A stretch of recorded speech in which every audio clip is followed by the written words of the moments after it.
لأنكم لا تعرفون اليوم من تقاتلون. أما حزب الله لا يمكن أن يكون في جبهة في أمريكا أو في إسرائيل أو في نابشوا قبور وشقوا صدور وقاطعوا رؤوس.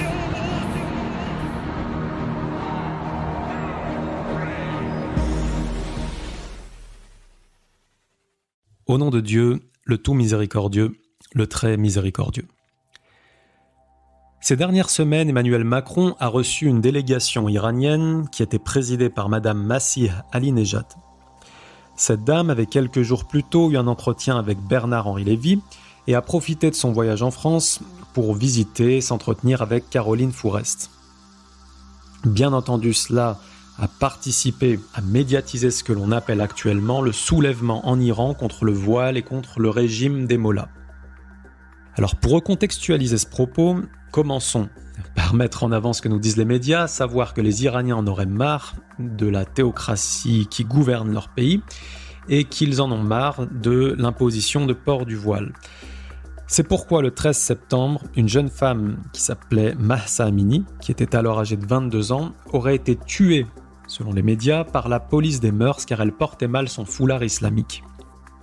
En réaction, des femmes iraniennes ont donc commencé à se couper les cheveux, à sortir dans la rue, à se filmer et à diffuser tout cela sur les réseaux sociaux. Il y aurait donc eu des manifestations pacifiques en Iran, mais aussi dans les capitales européennes de la part de la diaspora qui souhaitait manifester son soutien à leurs proches restés au pays.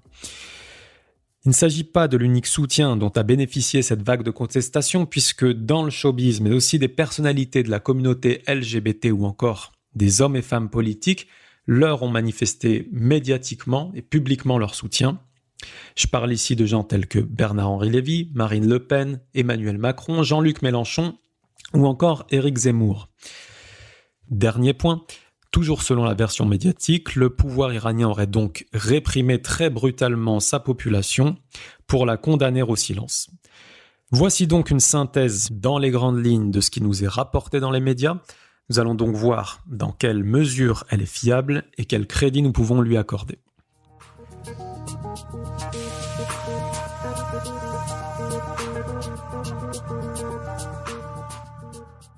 Nous allons donc effectuer une lecture critique de la version mainstream en abordant premièrement les fausses informations diffusées dans les médias et dans un second temps l'occultation de certains éléments clés.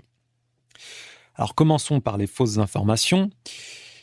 On nous dit qu'en Iran, le peuple est contre l'islam et contre le port du voile en public de manière générale. Ici, à mon avis, il faut absolument sortir d'une opposition systématique que le lobby israélien et certains médias essayent de mettre en avant, à savoir qu'il existerait une opposition systématique entre d'un côté la démocratie, à savoir le choix du peuple, et de l'autre côté la théocratie, à savoir l'acceptation des injonctions divines. Alors, dit autrement, et pour le dire de manière un petit peu plus palpable, des gens comme Netanyahou essayent de créer un amalgame entre d'un côté Daesh et de l'autre l'Iran et le Hezbollah. Or, il faut comprendre une chose, contrairement à Daesh et l'Arabie Saoudite qui ont imposé leur pouvoir et leur système de gouvernance par la force au peuple qu'ils dominent, la révolution islamique d'Iran est une révolution faite par le peuple iranien. Elle a présenté des dizaines de milliers de martyrs pour faire tomber un dictateur monarchique qui travaillait à la solde des États-Unis et de l'entité sioniste. Et cette révolution faite par le peuple a dès 1979 été consultée lors d'un référendum pour savoir si oui ou non il acceptait ce peuple, l'instauration d'une république qui mettrait donc l'islam comme élément central de leur nouvelle constitution. Ce peuple s'est prononcé à plus de 98% en faveur de l'instauration de cette république islamique. Je dirais donc que lorsqu'on parle des prescriptions islamiques et notamment vestimentaires qui sont inscrites dans la constitution iranienne, elles sont inscrites parce que le peuple lui-même l'a choisi sans que personne ne lui impose. Alors certains nous diront que c'était hier et que nous sommes aujourd'hui en 2022.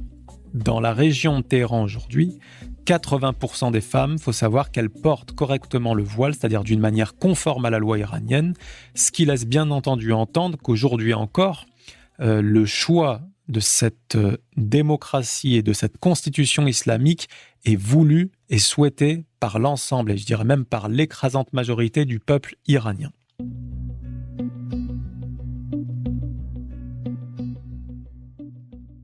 Alors un deuxième point qui mérite d'être traité, c'est bien entendu celui des minorités réfractaires. Lorsqu'on parle de minorités réfractaires ici, on ne parle pas de minorités confessionnelles puisque le peuple iranien est globalement à plus de 98% musulmans chiites, il y a donc une confession majoritaire. Mais lorsqu'on parle de minorités réfractaires, ici on parle d'une partie du peuple qui est chiite mais qui ne voudrait pas se soumettre à ces injonctions religieuses, notamment celle du port du voile.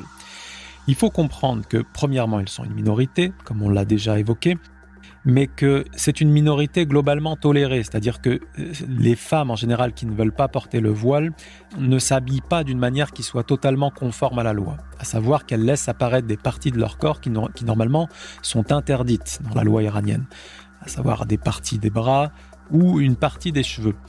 Effectivement, il y a une police des mœurs pour vérifier que la loi soit bien appliquée, mais il suffit de se balader dans les rues de la capitale pour comprendre que toutes ces femmes sont absolument tolérées. Elles sont probablement des dizaines ou des centaines de milliers dans la capitale, ce qui, je le répète, est peut-être une minorité, mais elles sont clairement visibles et on voit que la police des mœurs ne les harcèle pas à longueur de journée.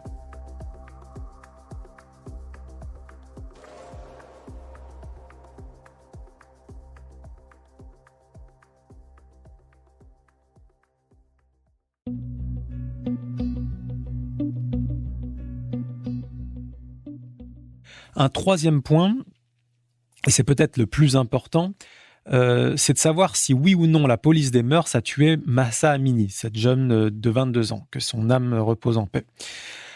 Alors contrairement à la rumeur propagée par Masih Alinejad, cette militante qui a été reçue récemment par Emmanuel Macron, qui a rencontré Caroline Fourest et qui s'est entretenue avec Bernard-Henri Lévy, Mahsa Amini n'a probablement jamais été frappée par la police des mœurs. Et nous voyons une vidéo d'elle arrivant au commissariat sans qu'elle soit menottée, sans qu'elle ne soit malmenée. Personne ne l'a frappée, elle ne se tient pas le visage, elle ne semble avoir aucune douleur. Et dans une salle d'attente, alors qu'elle était en train de parler à une dame, elle a été prise d'un malaise. On voit qu'elle commence à perdre l'équilibre et toute seule, elle tombe par terre. Donc, ce qui indique qu'elle a été bien victime d'un malaise et non tabassée par la police des mœurs. Un deuxième élément est qu'on dispose actuellement de photos de cette jeune femme lorsqu'elle se trouvait à l'hôpital en réanimation. Et nous ne voyons absolument aucune trace d'hématome, aucune trace de coup sur son corps, alors que si elle avait été frappée d'une manière si forte que cela aurait provoqué sa mort, il est évident que pendant plus de 48 heures ou 72 heures, elle aurait des hématomes, des traces sur son corps. Enfin, nous avons une vidéo de son père qui a été appelé à vérifier qu'il n'y aurait pas des traces de coups sous ses cheveux, puisque comme je l'ai dit, il n'y avait aucune trace d'hématome sur son corps et sur son visage. Le seul endroit où il pourrait rester des traces, éventuellement, c'était donc sous ses cheveux. Le père de Mahsa Amini, devant les caméras, a refusé du coup de vérifier en disant que sa fille avait des antécédents médicaux et qu'il savait qu'elle n'avait pas été tuée par la police. Enfin, nous avons actuellement un rapport d'autopsie qui mentionne clairement que la mort de Mahsa Amini n'a pas été causée par des coups. Donc, contrairement à ce qu'indique Masih Alinejad, la militante iranienne qui a été reçue par Emmanuel Macron, reçue par Caroline Fourest et qui s'est entretenue avec BHL, contrairement à ce que cette femme dit, tout indique que la jeune Mahsa Amini n'a pas été frappée par la police et qu'elle est morte des suites de problèmes médicaux auxquels personne ne pouvait rien.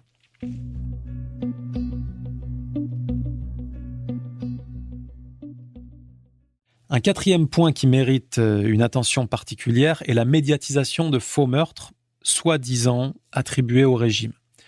Alors il faut savoir que parmi les personnes dont on a prétendu qu'elles étaient mortes, certaines sont encore vivantes. C'est notamment le cas d'un militant qui a été annoncé mort plusieurs fois et dont on a vu des photos encore ces derniers jours. On a d'autres cas, à savoir des personnes qui sont effectivement mortes, mais qui n'ont absolument pas été tuées par le gouvernement ni par la police.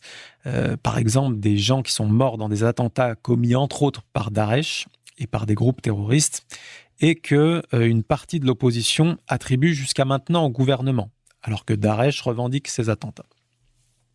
Troisièmement, nous avons certaines personnalités qui sont mortes, mais qui n'ont rien à voir avec les émeutes en Iran. On a notamment un exemple d'un homme irakien qui est un martyr. Il s'agissait d'un combattant de la résistance irakienne, même d'un chef de la résistance irakienne, qui a été tué par Daesh en Irak, il y a de ça plusieurs mois. Or, il a été présenté sur certains médias, notamment une chaîne saoudienne, comme un manifestant tué par les gardiens de la révolution islamique d'Iran. Ce qui, bien entendu, était faux. Quatrièmement, nous avons des Iraniens qui sont bien morts, mais sans que l'on ne sache qui les a tués.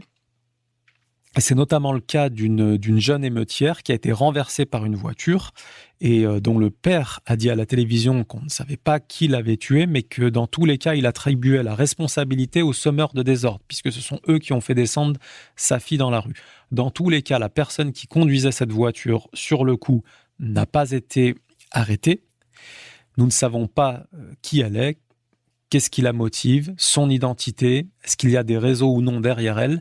Et les médias qui soutiennent les émeutiers se sont empressés d'attribuer cet assassinat au gouvernement iranien.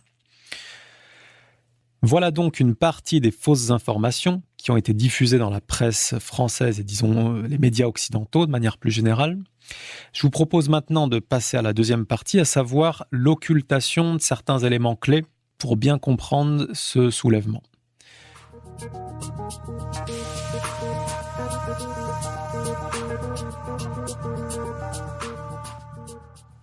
Alors une chose que nos médias se gardent bien de nous dire, c'est que ces manifestants, qui seraient soi-disant pacifiques, sont pour une partie armés jusqu'aux dents. On dispose de vidéos qui le prouvent, et notamment de vidéos dans lesquelles eux-mêmes se filment. Alors, on va essayer de reprendre ensemble la nature des crimes occultés par ces manifestants, ou disons par une forme de l'opposition. Il y a des meurtres commis par des émeutiers contre la police, notamment à travers des lynchages, parfois sans armes, c'est-à-dire à main nue ou alors avec des bâtons, et qui laissent apparaître qu'il n'y aurait pas nécessairement de préméditation. Ce serait une colère populaire et des actes d'une violence inouïe. On a aussi des actes toujours commis par ces émeutiers contre des civils, notamment certains qui ont été filmés de loin, ici avec des armes, donc ça laisserait entendre qu'il y aurait peut-être une organisation, une préméditation. Mais nous avons aussi des meurtres commis par des groupes terroristes contre la police.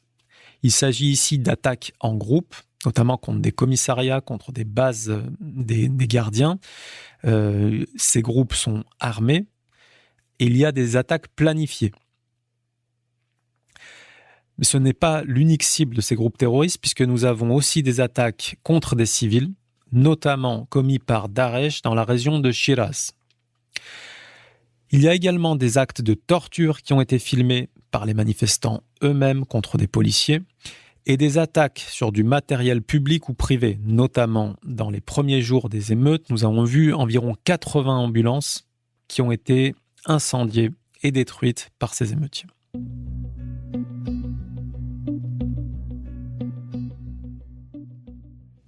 Alors on pourrait également prendre quelques minutes pour parler de la nature des criminels.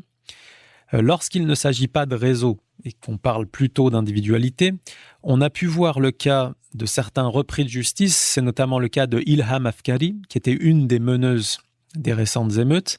Il se trouve que cette dame est la sœur de Navid Afkari, qui était un lutteur qui a été condamné à mort et exécuté pour avoir tué une personne. En dehors de ces individualités, nous avons des groupes notamment séparatistes kurdes. Je rappelle que le séparatisme kurde voudrait la dislocation de plusieurs États d'un point de vue territorial, donc notamment de l'Iran, de la Turquie, de la Syrie et de l'Irak, pour créer ce qu'ils appellent le Kurdistan. Donc ces séparatistes kurdes qui opèrent notamment en Irak accueillent des bases du Mossad dans cette région et ils sont impliqués en Iran dans la contrebande d'armes qui servent actuellement à tuer le peuple ou la police, comme je viens de le préciser précédemment. Mais il ne s'agit pas là des seuls groupes impliqués, puisque nous avons également des groupes takfiri, c'est-à-dire plus ou moins terroristes, une tendance religieuse assez radicale. J'ai évoqué des attentats commis et revendiqués par Daesh. notamment dans la région de Shiraz il y a quelques semaines de cela. Mais nous avons d'autres groupes takfiri, notamment dans la région du Sistan et Baloutchistan, près de la frontière pakistanaise, qui sont ces groupes-là sous influence saoudienne.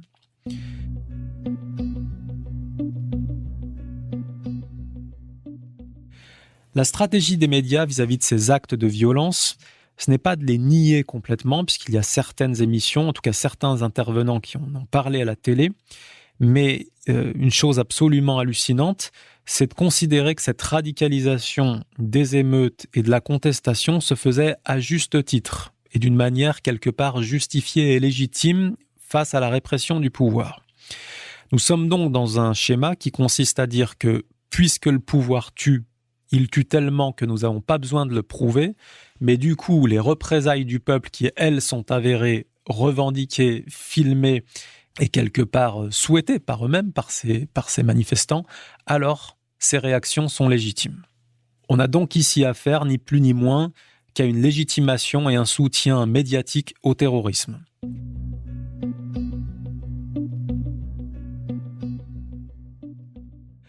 Alors le dernier point sur lequel je souhaiterais m'attarder, c'est cette fameuse légende mise en avant par nos médias qui consisterait à dire que la majorité du peuple s'est levée depuis quelques mois contre le gouvernement et contre la loi imposant le port du voile en public.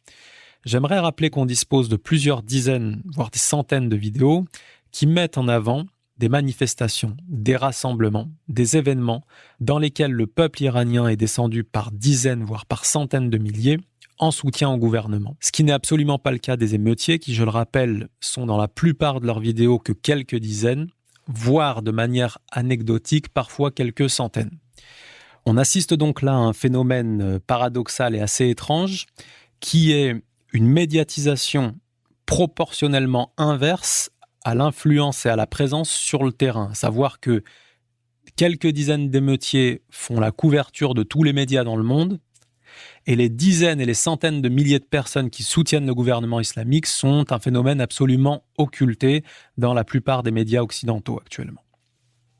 En conclusion, et pour synthétiser le propos, nous avons donc vu aujourd'hui qu'Emmanuel Macron a reçu à l'Élysée il y a quelques semaines une partie de l'opposition iranienne qui participe à diffuser de grands mensonges sur la nature des émeutiers en Iran, qui participe à légitimer une forme de terrorisme et de violence et qui occulte totalement le soutien dont bénéficie le gouvernement islamique actuellement en Iran. Nous allons donc dans le prochain épisode, si Dieu le permet, tenter d'analyser ensemble de manière précise et détaillée quels sont les réseaux qui se tiennent derrière cette manipulation médiatique de masse. Chers auditeurs, c'est tout pour aujourd'hui. Je vous rappelle que vous pouvez participer à l'enregistrement de cette émission tous les dimanches à 21h30 sur le canal Telegram Axe de la Résistance. Vous pourrez prendre la parole pour poser des questions ou intervenir sur des sujets qui vous tiennent à cœur. En attendant, que la paix soit sur vous tous et à bientôt si Dieu le permet.